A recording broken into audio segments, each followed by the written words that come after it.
I was completely taken aback when my husband Jonathan unexpectedly suggested that I should move back to my parents' house, even though they were already living with us.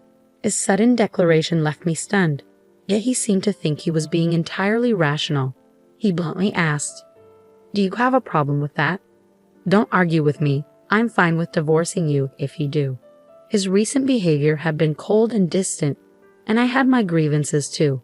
I had considered the possibility of divorce myself, but it didn't seem right for him to force me out of our home. As I stood there in shock, I thought to myself, I'm the one paying $3,200 for our expenses. Does he even acknowledge that? He grew agitated and demanded, "Leave this house now. My parents won't feel comfortable with you here." I couldn't understand why I needed to leave, but I agreed, saying, "Okay, I'll take all my belongings with me." Once I consented, he appeared pleased and abruptly said, "Then do it," before walking away. Immediately, I contacted a store to sell my things. My name's Betty, and I live with Jonathan, who is 3 years my senior. We met through mutual friends, and what started as a casual meeting quickly evolved into spending an entire day together. Jonathan expressed his aspirations of becoming a voiceover artist, and I was captivated by his resonant voice. I've always had a fondness for soothing tones. It seemed he felt the same attraction, as we exchanged numbers and planned more outings. Before long, we found ourselves in a relationship almost effortlessly, without ever formally discussing it. I had just graduated from college when we met, and dating someone with a bit more life experience like Jonathan was thrilling. My friend Laura expressed concerns about our 3-year age difference, but I assured her it was no big deal. I genuinely liked Jonathan and felt his affection in return, so I wasn't worried. Eventually, Laura came around, trusting my judgment. Jonathan and I had been together for 2 years when he broached the subject of marriage. I had already spoken to my parents about him, including his age, and they were eager to meet him, harboring high hopes for our future. I often wondered when he would propose, and it turned out to be during one of his regular visits to my apartment. We were just lounging and enjoying each other's company. It wasn't the most romantic setting, but it was very much Jonathan's style, and I was fine with it. When he popped a question, I simply responded, "Sure, let's get married." Perhaps we both approached the whole thing with a laid-back attitude. After the proposal, we visited each other's parents. However, I didn't quite click with Jonathan's family. When we arrived at his parents' home, the place was decorated with items that seemed to mimic old-fashioned luxury, but felt insincere. His parents were dressed in costly attire and adorned with flashy jewelry, giving off an air of trying too hard to appear affluent. Our tastes and values appeared to be quite different, and I doubted we'd get along well. During the visit, Jonathan's mother even made a disparaging remark about my appearance, which was hurtful. I was taken aback by the behavior of the family of the man I intended to marry, but ultimately, I reminded myself that I was committing to Jonathan, not his family. As Jonathan and I prepared to get married, I reassured myself that it was okay if I didn't particularly enjoy his parents' company. I wouldn't have to spend much time with them, so I chose not to let it trouble me excessively. After our wedding, as we settled into our new condo, I noticed that Jonathan seemed preoccupied with something. One day, he suddenly asked, "Hey, who was that woman in the blue dress at our wedding?" Considering there were several guests in blue, I couldn't immediately pinpoint whom he meant. "Which woman in a blue dress?" I asked, trying to recall. "You know, the one who gave a speech as your best friend," he clarified. "Are you talking about Laura?" I replied as it clicked that Laura had worn a blue dress. "Yes, that's her," Jonathan said, his tone reflecting some unease. "What's wrong with Laura?" I inquired, puzzled by his concern. "Oh, it's not a big deal," he dismissed. "The other day, I thought I saw someone who looked like her when I was on my way to work. That reminded me she was your best friend who spoke at our wedding." I was a bit baffled by Jonathan's sudden curiosity about Laura and his flustered response. But before I could delve deeper, he laughed it off and retreated to his room.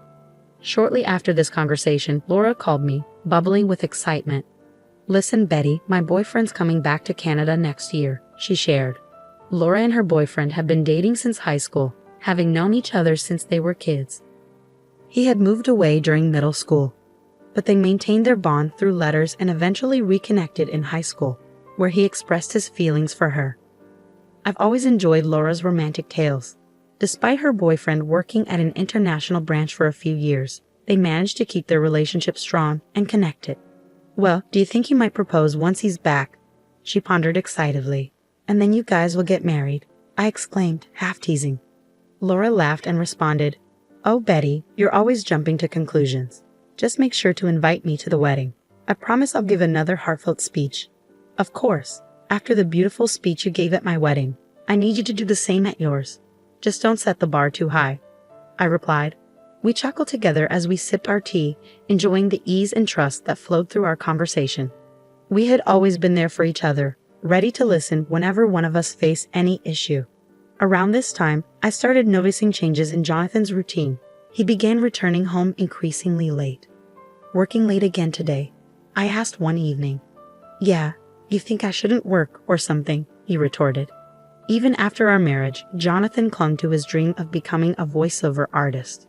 He was dedicated, juggling part-time jobs to fund his voice artist classes.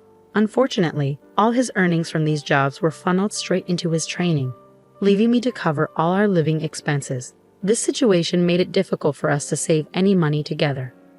As time passed, it became clear that Jonathan was not willing to compromise on his aspirations for the sake of our financial stability.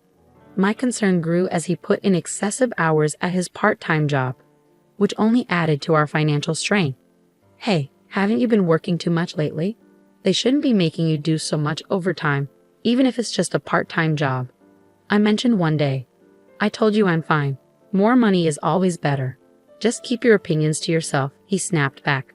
By then, Jonathan had become distant, no longer even using my name when we spoke.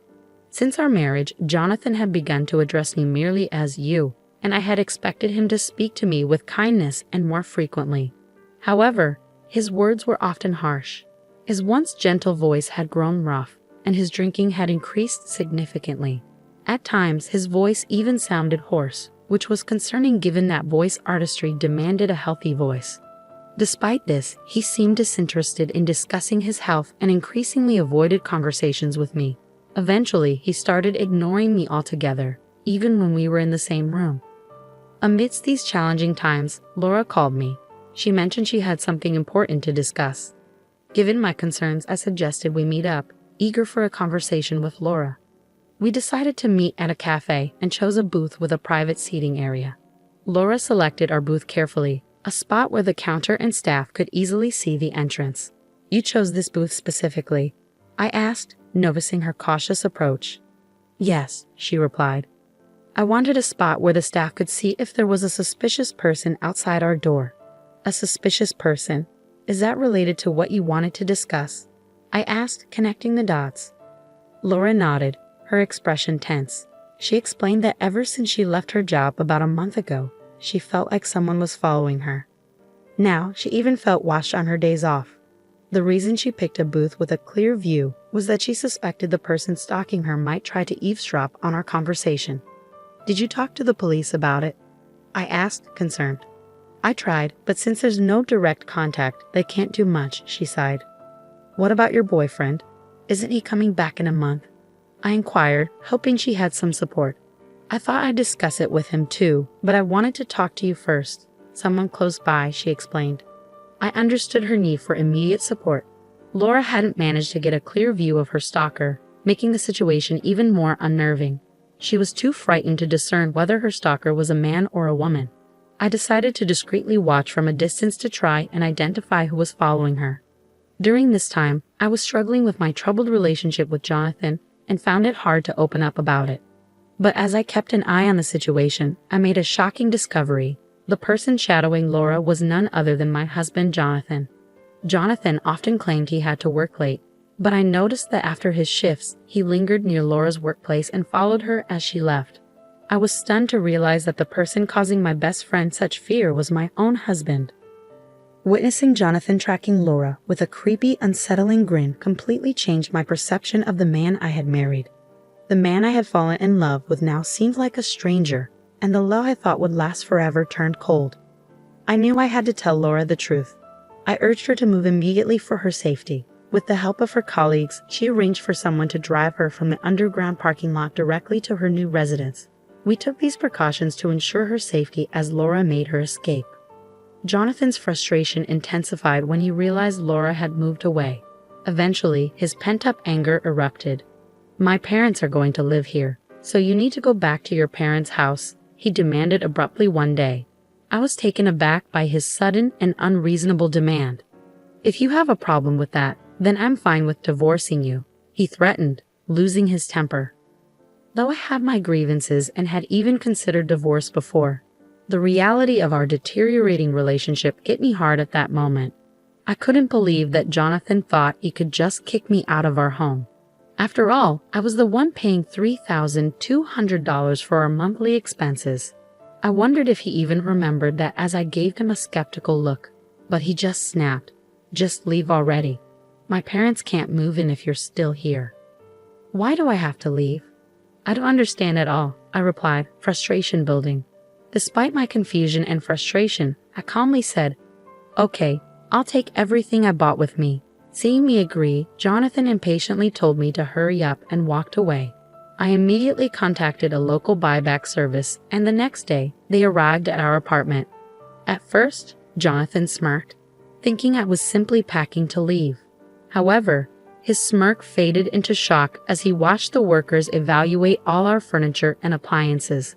Once they finished, except for the items in Jonathan's room, a staff member handed me a quote. "The total value is $299,000, they said. I quickly signed off. "Okay, sell it all." Suddenly, Jonathan snapped back to reality and grabbed my arm. "Why are you selling everything? My parents are going to live here. How can they if there's no furniture?" I shook off his grip and countered, "What do you mean? When we got married, you told me you were broke because you were paying for your acting classes. You asked me to handle the rent, furniture, and living expenses. I never knew you were that broke. I feel deceived. Remember the $3,200 I've been covering every month? From now on, you'll pay that, and with your parents moving in, I bet it'll be even more." Jonathan went pale, realizing the gravity of the situation. He attempted to regain his composure quickly. "You thought talking about money would make me cancel the divorce? Who do you think you are? I've already gotten close to a rich lady," he said, striking a pose. I remembered how Jonathan had been following Laura recently. If he considered that getting close, then his perceptions were deeply flawed. Laura, who came from a wealthy family, her grandfather, a businessman, and her father, his successor, never flaunted her wealth. She lived just like me and our friends, not judged by her family's wealth. Yet it seemed Jonathan had learned of Laura's background and saw her as a better match, thinking perhaps that wealth made one person preferable over another. This notion infuriated me, but I knew Laura would never be interested in Jonathan. She had been with her high school boyfriend for years, and he was due back in the States soon with plans for them to marry. When I mentioned that Laura felt uneasy because someone had been stalking her daily, Jonathan was taken aback upon hearing that Laura found him creepy and that they weren't close. "I always walked Laura home," he protested. "You're lucky I didn't call the police," I replied sharply. "But I didn't know she had a boyfriend. He's been away. She picked me over someone she doesn't know," Jonathan tried to justify, misunderstanding their relationship. "They've been writing letters since they were kids and talk almost every day. And unlike you, who's only had part-time jobs, her boyfriend is successful. Even her dad likes him," I pointed out. Jonathan looked profoundly sad as I laid out the facts. It was clear that his delusions about forming a relationship with Laura were just that, delusions, and reality was setting in hard. As people arrived to take our belongings, he appeared somewhat relieved. "I guess you're all I've got now. You'll always support my dream of becoming a voiceover artist, won't you?" he asked, trying to seem unfazed. I responded with a steely gaze. "Sorry, I've already begun divorce proceedings. We should communicate through our lawyers from now on," I said coldly. Jonathan, perhaps thinking I still had feelings for him, clung to me. "Don't say that. Haven't we been getting along all this while?" "Getting along? Ever since you discovered my best friend Laura is wealthy, you've become distant and started spending time with her. Right after our wedding, I realized then that I had made a mistake," I continued. Jonathan broke down in tears. Despite being older, his childish weeping made him even less endearing to me. I could no longer bear to be near him. "Enough," I snapped. "I've also informed your Uncle Unla about the divorce. You know he's a tough man. Well, he's decided you'll work for him, which means I can no longer support your voice artist dreams. You barely practice as it is. It might be time to accept reality and stay away from Laura, or I'll call the police. With those final words, I left, determined not to look back. For now, I would stay with my parents, though I considered moving closer to my workplace if I found a suitable place. Meanwhile, Jonathan ended up working for his uncle as predicted.